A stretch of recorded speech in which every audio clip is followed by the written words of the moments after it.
Silence in the booth. We are live. We need a little red light. I've been saying that forever. There's one there. There's a little red light there, but nobody outside the room can see it. Or can they?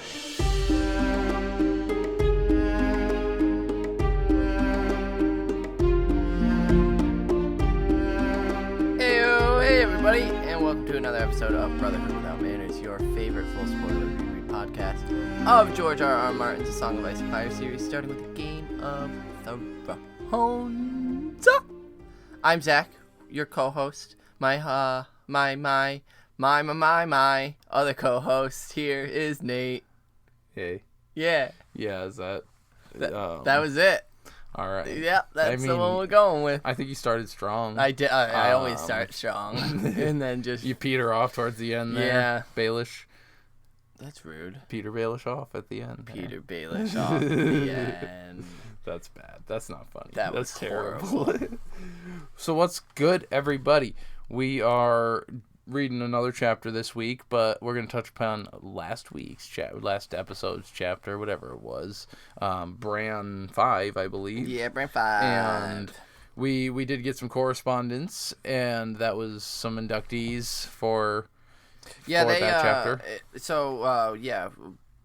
Bran 5, Bran was riding for the first time outside of Winterfell on his Philly Dancer with Robb and Theon and some guard. Yeah, Robb laid some heavy news on him that the Jory Cassell was dead, Heward and Will were also dead, and Ned, the worst of it all, was laying unconscious with a shattered leg. Yeah. Not the worst of it all. And then they ran into some wildlings and deserters of the Night's Watch, which I think that makes them wildlings at that point also. Well, that was actually in some of our correspondence. The Not So Silent sisters brought up that that's got to be a hell of a story if they are Night's Watch brothers. How did they end up coming to be with these wildlings, considering all the heavy hostilities between the two peoples? We also get to meet Osha, which, hell yeah, she's one of the best wildlings. Yeah, and I think that they mention in there, that the actress that portrayed Osha in the show is also the same actress that plays Nymphadora Tonks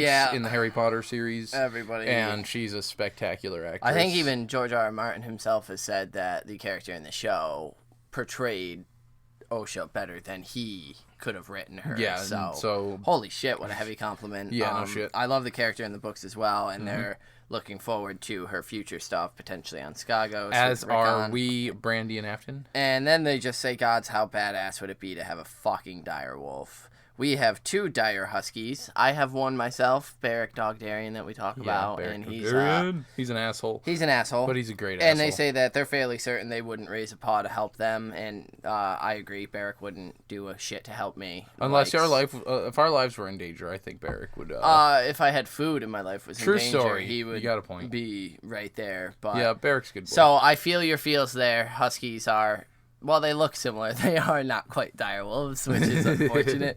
But I love them all the same. And so they also just wanted to point out that in this Bran chapter, his sense of smell is heightened, and it seems to be more of his connection with Summer. I was talking to Zach after we had recorded that episode and after I read your email, because I had mentioned, I think it might have been off air, that the smells and the sights and everything, I had just attributed it to his first time in so long being there, and it never really occurred to me, and it was just such an excellently made point that perhaps it's Bran having sensory warging going on, where he's sensing and smelling what Summer is smelling at that point, and it blew my fucking mind, man. Yeah, it's a really good point that it seems to be more of this melding between man and beast, boy and beast. Already, so soon. But they gave us 2 inductees for the Bran 5 chapter. The first, Unsepta Brandy, brings Maester Luwin to the Sisterhood, because who doesn't love that Maester wisdom? Folly and desperation are oftentimes hard to tell apart. And she believes that this quote also succinctly characterizes the actor's role in Chernobyl as well. If you haven't watched it yet, do it now and bring tissues. We have not. I have not watched it yet. It is on my list, but I currently need to get through Stranger Things Season 3. Yeah, I have a laundry list of stuff So, I'm behind on. and then so. Nate will let's read see, Unaccepted Unaccepted Brand- Aftons here. She inducts Rob for finally realizing that Theon truly is a real piece of shit. Something we knew Jon felt from the get-go. I mean, I get how Theon wanted to help save Bran, and I don't know how Bran would have gotten out of that pickle with Stiv, but still, Theon deserves the shit that happens to him later in the books. Fuck yes. Yeah. Fuck yes. Yeah, he absolutely One more. does. Fuck yes. God, I hate Theon. Fuck you, Theon. He deserves what he gets. Yes. Anyway, thank you for writing in. They also have some thoughts about today's chapter. But we'll get to those when at the they end pop of this up. chapter. And so, yeah, we were left basically with Bran and Rob taking Osha back to Winterfell in chains, saying that based on what she tells them, she can either live or die. And then we open up on Tyrion 5. Yes. So, chapter 38 of Game of Thrones. Last guys. we knew of poor Tyrion, Catelyn had just arrived at the Eyrie herself, leaving Tyrion below for the evening. At the Bloody Gate, I believe, down at that, or Lord Nestor Royce's Lord keep. Nestor Royce's keep, the very first one, which is Stone, I believe. Did she leave him at Is Stone? it actually, I don't think he's actually at Stone. She left him He was at the Way keep Castle before, there. Yeah, okay. And so, yeah, she had left Tyrion there, and that was the last we knew of him. Lysa had summoned Catelyn up, and they had met. And so now when we open up with Tyrion... Are you fucking kidding me? Holy mother of mercy. Wow. Shame. Wow. Shame. Rollor, have a fucking mercy on your soul. Hey, what if that was the Not So Silent Sisters trying to get a hold of us, being like, hey, bros. Was it? No. I did not think so. No. Is your phone silent now? Yes. Wonderful. Okay. So this chapter opens with Tyrion's cell phone going off. And he's in Sky, or above Sky, just, trying to get some reception. He's got the dilemma of his phone is at fucking 5%. And the Wi-Fi does he answer it? Or does he check this? No. Anyway, so we open with Tyrion 5 with Mord, the turnkey, the jailer of the Eyrie, glowering at Tyrion, acting as if he wants, asking if Tyrion wants food. You want to eat? You want to eat? Tyrion is starving, but he refuses to let this brute see him cringe or beg. And so, food. sarcastically, he more replies with just an order. No, but I wouldn't mind. I'll take a number one with a large basically. fry. And so he gives him this huge order, and at the end with some wine. Although I get it if you don't have wine, but beer is fine too if you don't have that. And then we get the great, I think Mord's just best line ever, is beans. And he holds out the plate. And it says, we get the description of Mord here, that Mord was 20 stone of gross stupidity with brown rotting teeth, which is important for Feast, as the Not So Silent Sisters point out, which we'll bring up later. But, yeah, because I haven't read their email. Full spoiler, but in Feast, Mord shows up with a golden tooth. Right. That he purchases using the gold that he gets...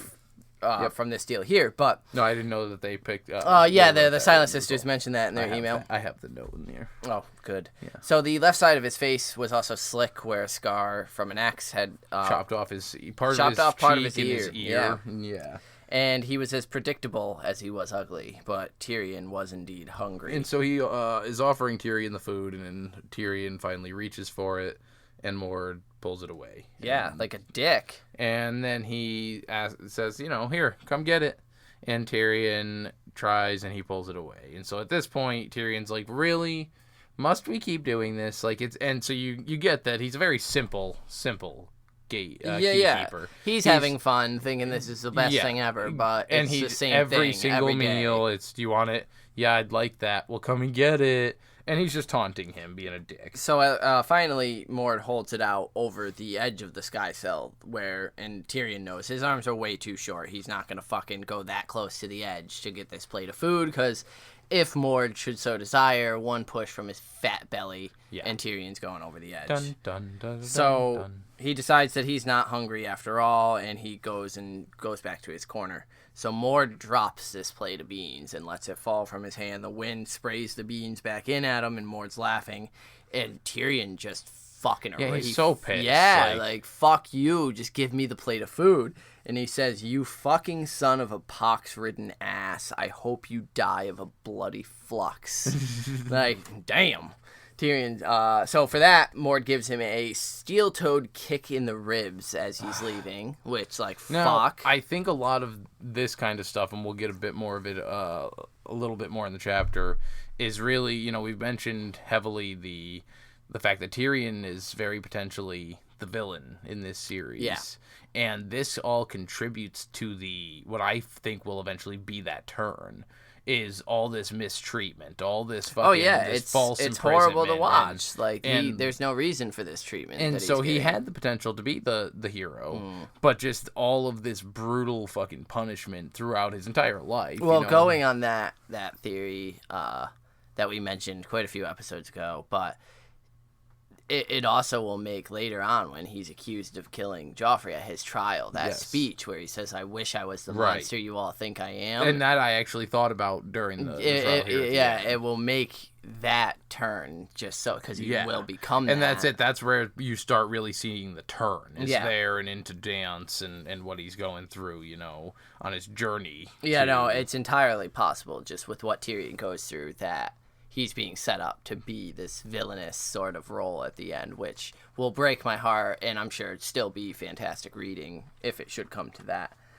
Anyway, so the door, Tyrion says that he takes it back, everything he just said to Mord, that he'll kill you, I'll kill you myself, I swear it, after Mord kicks him. But the door slams and locks, and Tyrion reflects that for a small man, he was cursed with a dangerously big mouth. And as he crawls back to his little corner there, huddled under a thin blanket, Tyrion's staring out at the sky in the mountains that seem to go on forever. Wishing he had the cloak that he had won. Yeah, Mord took that fucking cloak. He claimed that shit as soon as he saw it. And so we get the description here that his cell was miserably small, even for a dwarf. And not 5 feet away, where a wall should have been, where it would have been in a normal dungeon, the floor ended and the sky began. And Mord, when he first put him in here, had promised, "You fly!" And we learn here that the Arryns are the only dungeon where prisoners were welcome to escape at will. You jump out that hole there, and you're good to go. And so the Not So Silent Sisters in their email mentioned this as well, that they have to give credit where credit is due. The show's portrayal of the Sky Cells was fucking on point. Yeah. And it's basically this honeycomb in the side of this mountain. And it's just, if you want to jump, go ahead and jump. And Tyrion thinks it's a no wonder that people go mad in here. Like, on the first day, after building up some courage, Tyrion had laid down on his stomach and squirmed to the edge to look down. 600 feet above sky, he can see it down there. And he can, by craning his neck out, he can see cells to the left, right, and above him. And we get the thought from him saying that he was a bee in a stone honeycomb and someone had torn off his wings. Yeah. And that image alone, and then it gives me the thought, which it just always gives me a chuckle, that, like, clearly it's pretty well known at this point that people have leapt from these Sky Cells. They actually have committed suicide, which means they're fucking raining down on fucking poor Sky, which also has the moon door above it. Like, just, is that just common practice where, like, they're going about their day and a fucking body just has a body smashes through, and they're like, "Oh, we got another jumper. There you go. Get out the sweepers." And so it's cold up here, but the wind is worse. It's always pushing you, and Tyrion notices that it almost feels like it's pulling you toward the door, and worse. And this is, see, Tyrion's got perspective, because this is how you compare worse. Yeah, the wind is bad, but worse, the floor is sloped. Slightly, but sloped. Rob, get your shit in order. That kid. And so, yeah, the floor is sloped slightly, and ever so slightly. It's not a huge slant, but it's enough to make him fear sleep, because he's afraid he'll roll and just keep rolling until he goes right over the edge. And yeah, this is, like you said, when he just kind of thinks, no wonder people go fucking insane. He can even see some message that looks like it's written in blood. This is fucking creepy. And it says, "God save me.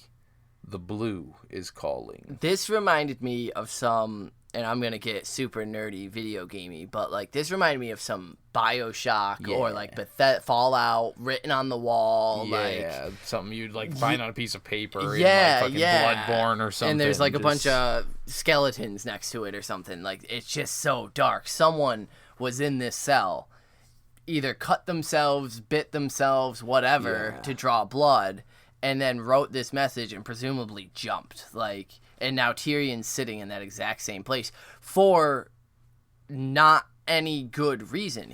Everything he's been accused of is bullshit. He's a shitty little imp dude at times, sure, but killing John Arryn and attempting to have Bran assassinated. Innocence does have its own resolve as well, so he's got that going at least, knowing that I didn't do shit, man. Yeah. Like, what? Well, I think that's it. That's what's keeping him so angry. That's what's flaring the fire in his belly. And so he wondered at first who the previous tenant was who wrote this message, but then thinking on it, he kind of realizes that he probably doesn't want to know what happened to them. Idea. So then he thinks back to when he arrived at the Eyrie. This I also have marked as his Wayne's World moment, because it's like, if only I had kept my mouth shut. And then it's doodle doodle doodle, and he goes back into his flashback of when he first got to the Eyrie. And it's him just mouthing off to Lysa Arryn and he thinks Robert, that the wretched boy had started it, Robert Arryn. So Robert Arryn is there, and he goes, "Is this the bad man?"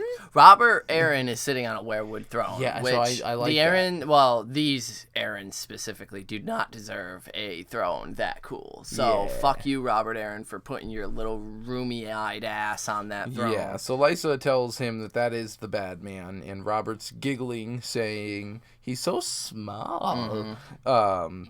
She introduces him as, "This is Tyrion the Imp of House Lannister, who murdered your father." And then she pauses and just shrieks out so everyone can hear, "He slew the hand of the king!" That was a perfect Lysa impression. Thank you. You're welcome. And so she's putting on a show. Yeah. It's a show. A big facade. And Tyrion, fucking like a boss. "Oh, did I kill him too?" Like a fool, he thinks he said this. Yeah, that's what's funny. And Tyrion sees now, as he had saw then, and that's why he's kicking himself. He knew then that he should shut the fuck up, especially with how he thinks here that the Eyrie was cold, but the people are fucking colder. Yeah. Especially to him, the power of Casterly Rock is far, far away. His father doesn't have influence here. Jaime Lannister isn't able to just suddenly kick down the door and do the shit he does. Yeah. Silence and submission would have been far better options, but his mood was too foul to allow any sort of sense, because we learn on the last leg of his journey up the mountain, his poor stunted little legs gave out on him and were unable to carry him any further. So, to his absolute humiliation, Bronn had to carry him up the rest of the way. Yeah, that's pretty brutal. So Tyrion says he wonders when he found the time to do all this slaying. I've been a busy and fellow. Murdering. Yeah.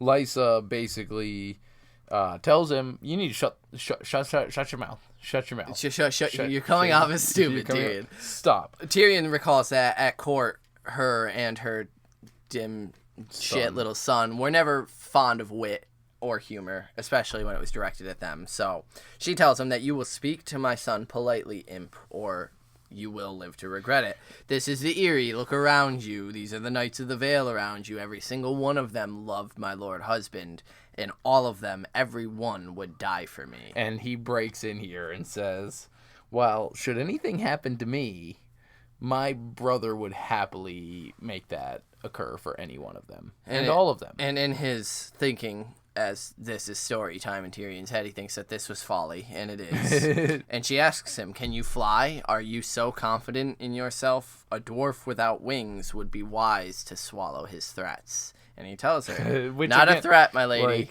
A promise." He really just should have shut the fuck up. Yeah. Like 10 minutes ago. So little Robert loses it. He starts yelling, "You can't hurt us here. We're safe here." He's shaking. He's dropping his doll. Yeah, and Lysa pulls him in course. all creepy and is hugging him and says that the imp is trying to frighten us. The Lannisters are all liars.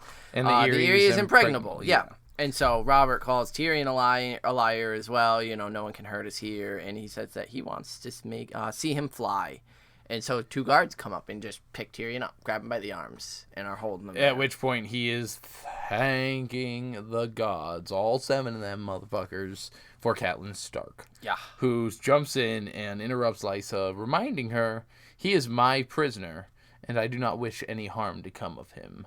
Lysa looks at him, at Cat, like, coldly, just kind of grills her for a second, and then stands up and walks down to Tyrion, and he thinks for a second that she's going to hit him. Yeah, still making a show. And, like, for a second, I do as well. Each time I read it, even though I know what's going to happen, I'm like, oh, she's just going to whack him. And she orders him released. So her men shove him down to the floor, and his legs spasm, and he struggles. Like, fuck you people. Yeah, everyone's laughing at him, and he says that my sister's guest is too weary to stand. Sir Vartus, take him to the dungeons. A rest in the sky cells will do him some good. And so they pick him up, carry him off, and he said that he had vowed to remember this.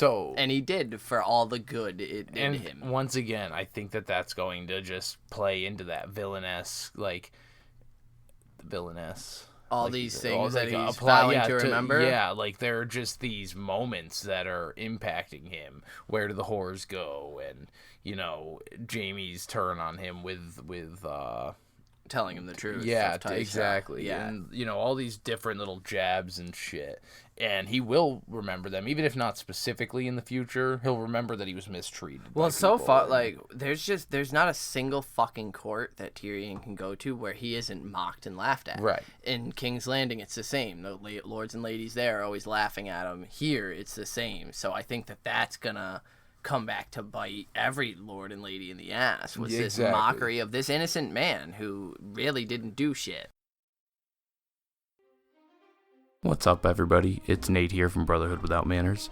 I'm just going to sneak in and tell you really quick about this sweet app called Podcoin. If you listen to podcasts at all, especially Brotherhood Without Manners, all you have to do is download this app, download our podcast, put in the code BROTHERHOOD, and you will get 300 coins, and you can spend those coins on all sorts of cool stuff. Gift cards, donating to charity, whatever. So give it a try. Let us know if you like it. We really enjoy using it for our podcast listening. You can get free stuff, so why not take advantage of something you already do? Anyway, back to the episode. So he comes back and kind of, not necessarily back to the present, but kind of his first day or two there in the sky cell. Yeah, so at first he had thought that his imprisonment would be temporary. Lysa fairly short. Wanted to humble him and, make him suffer for a bit, make him sweat. Catelyn wouldn't kill him outright because Catelyn Stark is Catelyn Stark, and that's not just going to happen. And likely she would probably want to question him fairly soon anyway, so that's one more reason he wouldn't likely be in the cell for too very long. Kill him outright would mean war. Yes, because he still was a Lannister. Yeah, so but now he's not so sure. He thinks that maybe they mean to let him just sit here and rot, and it won't be long because he feels himself already getting a little weaker, wobbly. Then, he starts thinking about his family and what they're doing, and man, I think it's embellishment. Like, he's really overestimating the intentions and what they plan, because he starts thinking, that Jaime Lannister, and this part is obvious embellishment where he says he's probably crashing through the moon gate, but then he says that, or if maybe he's the leading forces. Is it embellishment though? Because Jaime legit just attacked Ned Stark's men in the street. But then he starts saying that his father has definitely sent riders and different things. And again, is that embellishment? I think Tywin has riders out. Tywin literally sets the God's Eye on the Riverlands on fire. Well, he was also saying that here, Jaime will be at the gate with an army or at Winterfell. Exactly. And I don't think that's. I think this because is he has to be, tried first. I think this is absolutely an accurate estimation. Okay. I suppose that's true. Lord Tywin isn't going to trouble himself any more than sending out riders to figure out, one, where is Tyrion, and two, who's actually holding him, what they want, that type of shit. Jaime is brash and would lead a host to the Mountains of the Moon if he knew. Yeah. He had a Stark right there in front of him, so he did that. And Tyrion doesn't know that. He doesn't know that Ned Stark and Jaime had that altercation. I suppose that's true. That makes sense. Yeah, so I don't think it's embellishing. I think he's actually kind of denying them some credit as far as how, because Jaime attacking Ned Stark is something I don't think Tyrion believes he would do. Expecting. Well, also he didn't have that knowledge of Ned's not the hand of the king at that point. Well, yeah, all the turmoil there currently. Anyway, and then he moves on to Cersei. He thinks that Jaime could have possibly followed Catelyn's lie to Winterfell and gone there. Well, he starts thinking about the different things then that Cersei could do to help, and because he actually compliments her, thinking she has a certain low cunning, but her pride blinds her. Lannister pride. And so he wonders, Robert could absolutely order him freed, but then he thinks, would he listen to his queen or his hand? And absolutely, it's Ned Stark, his hand's wife, who took him on suspicion of him attacking their son. So it would be this division of the queen telling him one thing, the hand telling him another. And it says that if Cersei had her wits about her, she would insist that Robert sat in judgment of Tyrion's trial, because even Ned Stark could not disagree to that. And whatever murders they accused of him, the Starks have no proof. So let them make their case before the Iron Throne for all the lords and ladies of the realm to see. Yeah, and that's like a great idea. Great idea. And then the next things that he say, though, are some of the most interesting bits here in this fucking chapter. Cersei would see insult here, not opportunity. Jaime is worse. Rash, headstrong, quick to anger, which... Yes. Ned Stark in That's King's exactly Landing. what he does. Now, then he says he wonders which of them sent the assassin after Bran. Mm-hmm. So right here, this is like, obviously we reread that Tyrion's completely innocent, but like this was the line right here when I first read that. I was like, oh, he really didn't. Like, it's just not him playing the Game of Thrones. Like, he really didn't kill this kid, because in his thoughts so far, he's kind of considered it, but like he hasn't really outright come out and said that, hasn't like, done it yet. Yeah, Jon Arryn, internally. I know nothing about. Bran Stark, I know nothing about. And so here, him saying, I wonder which one of them did it, because obviously it does seem as if one of them did it. Right. So then he starts thinking about Jon Arryn's death, and that if it was murder, how subtle and quick and well done it was executed, because of the fact that he was an old man, and it's very plausible that he would just fall ill and die the way he sickness did. The way he did. And then he, in contrast to whoever sending an oath with a stolen knife after Brandon Stark, and how unbelievably clumsy that is. And so there's something there to that, he thinks. He says, wasn't that peculiar, come to think of it? And he shudders. It's a nasty suspicion that comes to him. Perhaps the direwolf and the lion were not the only beasts in the woods. Yes. And if that's true, that makes Tyrion a cat's paw, and he hates being used. Yes, so that's what that idea spawns his plan to get the fuck out of there. Tyrion is the only person in this series who's nailed it. Come to the conclusion that there is a mockingbird in the trees. There is something going on. Somebody's pulling strings that's not a Stark or a Lannister. Yeah, that this is being set up, this whole conflict. And I think that part, that immediately is going to play a heavy role for when he becomes Hand of the King. Well, I think this is also brilliant because it gets buried in his anger. Like, he right here is so close to solving it. If he applied a little more thought, he could settle on Littlefinger. Yeah, who else would he could absolutely settle on Littlefinger, and probably even Lysa. Like, if he started thinking it through and seeing how insane she is. Well, because he would have been in King's Landing and seen their communications. But how angry he is at the false accusations. He's blinded by that. He's blinded. He's overlooking that. And so I do also, real quick, because I know we're book, and in the show, the dagger, the Valyrian steel dagger, was called the cat's paw dagger, I believe, in the show. I don't think that's the case in the books. No, I don't think so either. I just like the idea that he, again, small draws from the show from the book. Yeah. Calling it the dagger or the cat's paw dagger. Yeah, he directly refers to himself as the cat's paw, the one that he's the fucking the frame up. He's getting the raw end of the deal. My poor boy Tyrion. So he thinks, he's got to get the fuck out of here and soon, and his only option is going to be to talk his way out. His damnable mouth had gotten him into this cell, and it could damn well get him out. And so he begins banging on the door. Mord, turnkey! And so Mord comes crashing in, holding a leather strap. And Tyrion has a little Arya mantra moment here. Never show them that you're afraid. Yes. He reminds himself. And so Tyrion starts offering Mord gold. You've ever heard the phrase, rich as a Lannister? And Mord starts hitting him quite a bit. Yeah, because he hits him first in the arm, which staggers Tyrion. And Tyrion Next, keeps just he offering. keeps offering. And then he gets hit in the chest, which drops him to his knees. And as he starts getting up, that one drops him inches from the edge there. And so then finally, he keeps going with the offers, and he gets hit in the face. Yep. And he doesn't remember hitting the ground.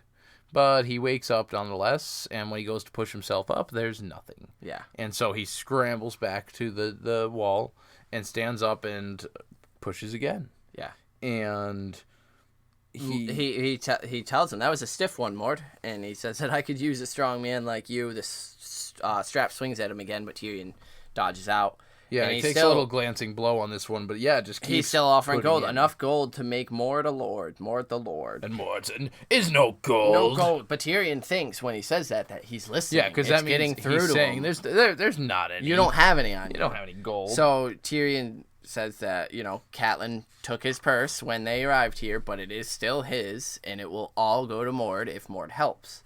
So Mord swings again, but it's half-hearted. And Tyrion catches the strap Tyrion this catches time. it and kind of forces him to look at him. Just says that there's no risk to you. I just want you to send a message. Just a message to your lady. That's all. Mord pulls the strap away, and Tyrion tells him, that's all, my lord, and buttering him up with the my and lord. I just really like, and he even mentioned it, Tyrion himself, message?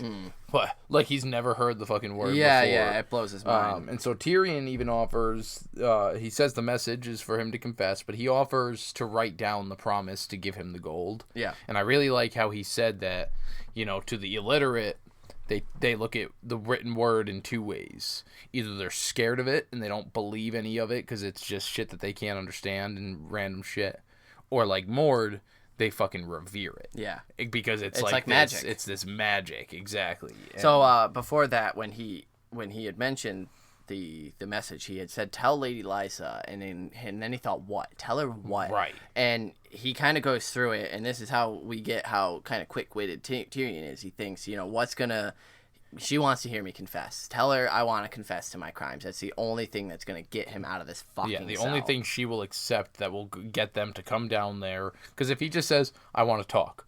I want to... They get me out of here. I wish to send a message to my father. They're not going to listen to anything. This is the only So he's got to pretend, yeah. But he doesn't pretend. He comes up with that plan right then. Yeah. Tell her I wish to confess for my crimes. Mm-hmm. And so Mord tells him, writing down gold, much gold. And Tyrion says, oh, much gold. My purse is just a taste, my friend. And so Mord goes and gets paper and ink, and Tyrion writes his promise in ink and tells Mord to deliver his message. And it says that he was sleeping when they came for him later that night. Ser Vardis woke him up with a kick, I believe. Mm-hmm. And on your feet, imp, my lady wishes to see you. And Tyrion responds with, no doubt she does, but what makes you think I wish to see her? Ser Vardis frowns, and Tyrion thinks that he remembered him from King's Landing when Jon Arryn was there, and Vardis Egan was the captain of the Hand's household guard, and he wasn't a fan of humor or wit then either. And so he tells him that Vardis Egan says, your concerns are not my wish. On your feet or I'll have you carried, which carried again. We know Tyrion's not a fan of that. So he gets up and he's complaining about how cold it is and he doesn't want to catch a chill. So he tells Mord to go get his cloak. And Mord's like, cloak? And he's like, my cloak, the one you took and have been holding for safekeeping for me. And then when he brings it in, Mord doesn't have any authority to complain or bitch or even grumble in disdain. Yeah, no. And he puts it on Tyrion's neck, and Tyrion smiles and says, I shall think of you whenever I wear it.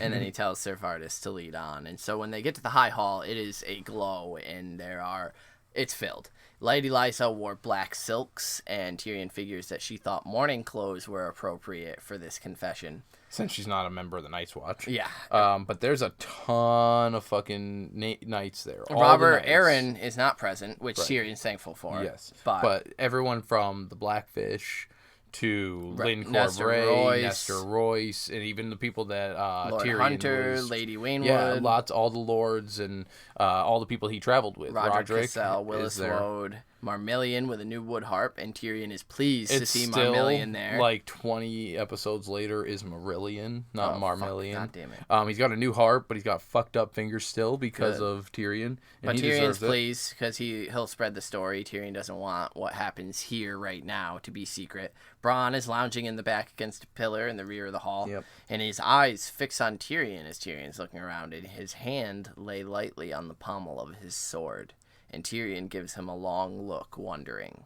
So is that Bronn saying I'm ready to fight? I think that Tyrion is asking himself the same thing, and he's going, is he willing to fight for me? Like, he's aware of what I'm attempting to or going to try right now. Well, like, because I almost take it as, like, if Tyrion gave the go-ahead, like, Bronn was almost willing to, like, fight their his way out.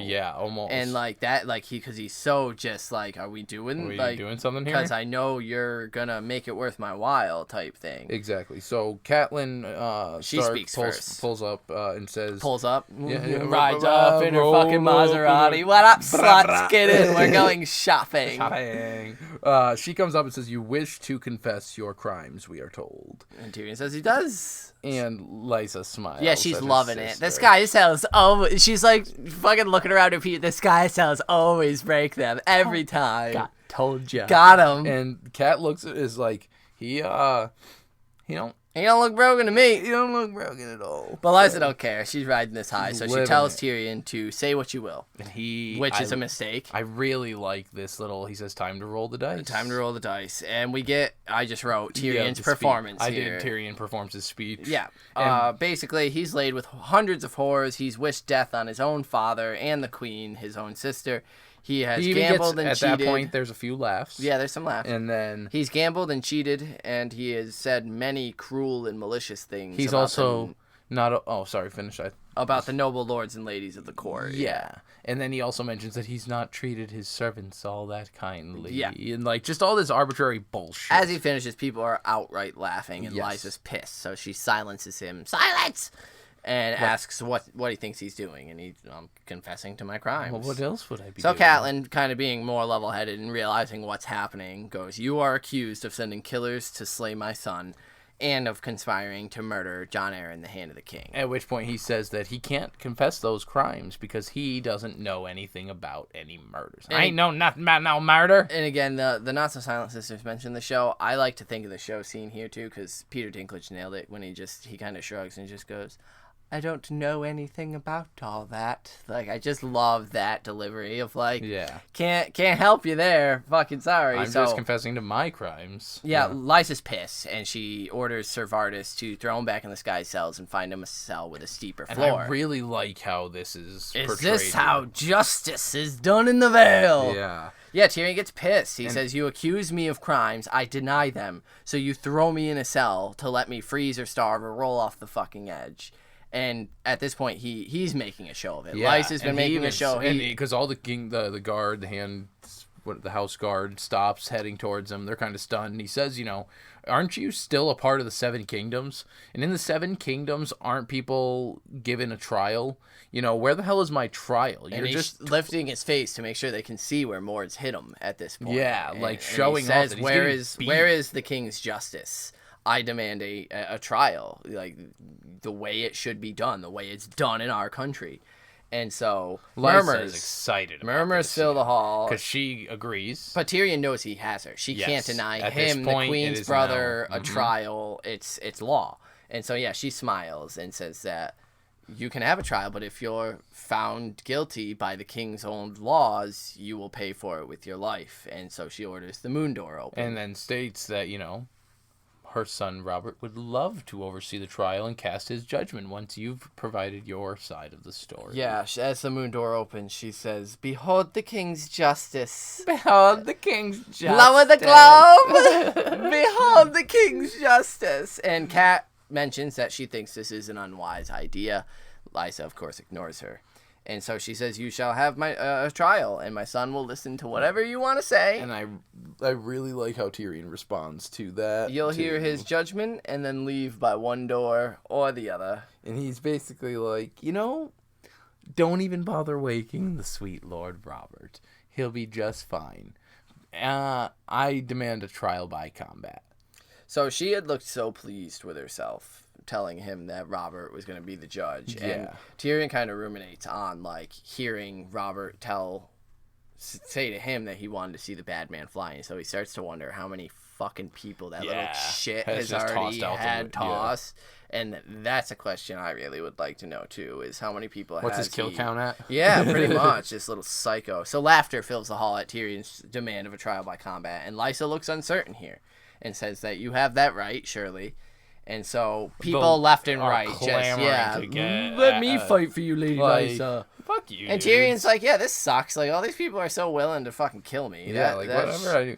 So Lysa thanks them all, but decides Vardis Egan is the one that she should head of the household fight. guard. But he doesn't want to. He says it would be dishonorable to fight Tyrion. Look at him. He's not a warrior. He's half my size. And Tyrion thinks to himself, excellent, and then says out loud that he agrees. Yeah, it would be it would be dishonorable to slay a man like him and call it justice. And Tyrion's like, fuck yeah, it would. Yes, it would. Yes, it would. And so he says, you've named your champion, and by rights, I get to name my champion. Yeah, he demands a champion same as Lysa, and he names Jaime, of course. Good. So good. And she says, the Kingslayer is thousands of miles from here, yada, yada, yada. And he says, send a raven, I'm willing to wait. And she's like, nah, you're fighting, and then it's tomorrow. I love that he looks over at the son of a bitch, Marillion. And he's like, make sure that when you're writing the ballad of what happens here today, you note that Lysa Arryn refused to allow me a champion. And she forced me to go into battle, freezing, starving, and beaten. Yeah. And just hobbled, basically. So I deny you nothing. And basically tells him, if you can find someone in this hall to fight for you, there you go. And so he's looking around and he's like, shit. Yeah, because 80%, 90%. They just all fucking jumped up for her. And then there's a shuffling at the rear of the hall. And you hear a Bronn shout. speaks up. And I love that. I'll stand for the dwarf. Excellent. Curtain close. Boom. And scene. So Bronn. Yeah, Bronn. Especially that trial at the end is it's a lot of fun. Like, it's fucking Lysa Arryn's a fucking psycho. She is fucking batshit crazy, dude. Yeah.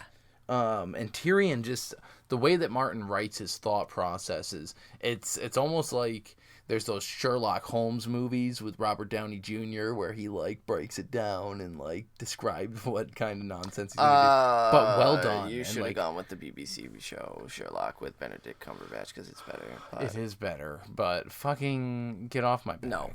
I really like in this chapter the dynamic of Catelyn Stark having to defend Tyrion, realizing the craziness of her sister. Well, she's aware that she has to be the voice of fucking reason. Yeah, and she's caught between this hatred for the Lannisters and just this absolutely insane sister of hers that it's just gonna make shit worse. When really all Catelyn wants to know is the truth. If Tyrion didn't do it, who the fuck did? Right. Is what it would get down to if there actually was a legit trial. Well, that's it. He would actually be pointing out that whole... If proof could be given either way, either side would listen. Like, exactly. And so that's, like, Tyrion is very reasonable, the most probably reasonable of the Lannisters. And Catelyn's reasonable. And so Lysa in this is just making the situation so much more volatile. And if they did the trial, and because he would start pointing out that thing that he noticed before, that there's somebody else pulling strings, because he'd already had that thought process, he would make that public. Then it would kind of start leading to some more thoughts and not... And then, I mean, looking at it from Lysa's point of view, like, Catelyn's basically buying into the fact that Tyrion conspired with Jon Arryn, so killing him kind of... Yeah. It gets at, like, he did it and he's dead, so there's no reason to dig it up anymore. Exactly. It's done, case closed, Jon Arryn's murder is solved, so it would absolve her. Great fucking chapter. Love Tyrion chapters. You got an inductee? I didn't, but I decided on one. I'm going to give it to Ser Vardis. Because I know it's just because he's kind of an asshole there. He kicks Tyrion the time, but he at least refuses to want to just slay a dwarf, first of all. He's the only one that didn't get all excited and jump at the thought of fucking murder. Yeah, he has some sort of honor. He might be humorless. I think that he seems to be the I take that as like a Ned. And that's it. Yeah. I was going to say he's like the House Arryn's Ned at this point. He's just a very honorable guy. And so I don't think it would be too terrible to have at least a fairly honorable, because he's just serving his house. Yeah. And, that's that's all that it. we can expect from any of the house That's guards. everybody's They're Jory Cassell. And so, like, I'm down for it. Bronn's like, gonna fuck him up here soon. well, this is his only chance to be inducted, so. Yeah, Vardis Egan. I Vardis like Egan, Sir Vardis Egan. He's not a tool. Because it's not a name you really hear at well, all, I mean, ever. he's dead here in another couple chapters. Right, so. My inductee is a posthumous inductee. It's going to go to whoever it was in the Sky Cell before Tyrion who wrote that extremely haunting message of God's help me, the blue is calling, because clearly someone lost their fucking shit. And yeah, that phrase was just really good to me. Yeah. And so with our correspondence here, some of the interesting points the sisters made, obviously they wanted to give credit to the show because it was pretty spot on with this. They mentioned Mord and how Mord will pop up again later in Feast in Sansa's point of view, and how he's got the shiny tooth. And they basically say that there's not a lot going on in this chapter to analyze, but we do get to see Tyrion's cunning on full display. Yes. He realizes that Lysa is so pig-headed she'll not give in until he confesses, so he finds a way to talk himself out of the mess he found himself in. Of course, we already know that Jaime is headed toward Casterly Rock after his altercation with Ned. Yes. How that would have sorted itself out had Jaime actually shown up to the Vale, George R.R. Martin only knows. And so they gave us some inductees for this chapter. I will read Unsepta Afton's. She welcomes Bronn because he's the only one who steps up for our man Tyrion. Yes. To be sure, he's only doing this because he knows that he will be handsomely rewarded by the Lannisters. But that's what we love about Bronn. Far more so than whatever the Starks or Arryns could offer him. However, he's confident enough to know that he can defeat Sir Vardis and collect his dues. And yeah, we'll read so Unsepta Brandy's. Unsepta Brandy's starts right there. She welcomes. I thought about giving this one, so I'm glad you did. Mord. Because why not? And I always imagine the troll from Harry Potter when I read about that dude. So, because I think that's a great one. I was going to say Mord because he, as dumb as he is, he's looking out for number one. Hey, he got a bit of a promotion. Can I say that he's not, he doesn't splurge it. He doesn't go whoring or gambling. No, he gets a fucking grill. I was going to say he takes care of some dental hygiene, but I suppose he's doing it for some friggin' bling, and he just got himself hooked up with a grill. He's sitting at all the feasts, lifting his lip up to show that one golden tooth to all the wenches. That's ridiculous. Anyway, we thank the Not So Silent Sisters for their inductees for writing in. They say they can't wait to get to Ned and Catelyn's next chapters, for there's plenty to get into. Yes, as they say, all men must die, but we are not men. Yeah, thank you guys. Thanks for the write-ins. So those are our thoughts and the Not So Silent Sister thoughts. If you would also like to have an inductee read out, make sure you guys write into us. We can be hit up on all the social medias as well as our email. Our email is withoutmannersbrotherhood@gmail.com. We are on Facebook, facebook.com/withoutmanners. We're also that's wrong. Brotherhood Podcast. Facebook.com/Brotherhood Podcast. We are on Instagram at Brotherhood Without. I'm on Twitter at Carstark92. You run the Brotherhood account at Manners Without. Yeah. And we also have our Patreon. We are recording the Theon episode soon. We plan on having that out before the end of July. And so that's patreon.com/withoutmanners. We do have the Arya sample chapter that was released up on there, where we read and break that one down. Also, you can find us on Apple Podcasts. Please leave us a rate and review. We gobble those up because they're delicious. We love them, and you guys have been so kind so far, so please continue that. Next week, we're going to be reading Ned 10. Wow. And this one actually is basically, I believe, entirely a dream chapter. Okay. And so we get some interesting Tower of Joy stuff. This is going to be sweet. So it's 39th chapter of Game of Thrones. Looking to be a pretty good chapter. So you can try and get us some... I'll tell you, my nipples are pretty hard. All right, that's good. Yeah. I was going to tell them to write in with those inductees for that chapter. I don't know who comes up after Ned, but whoever that is, if you want to write those in a little early, we always like those as soon as you get them in. Otherwise, we appreciate you. I think that's about it for this episode. Yeah, I think so. We'll call it. We'll catch you on the flippity flop warehouse. Peace. Valadaheres. Double peace. Double peace.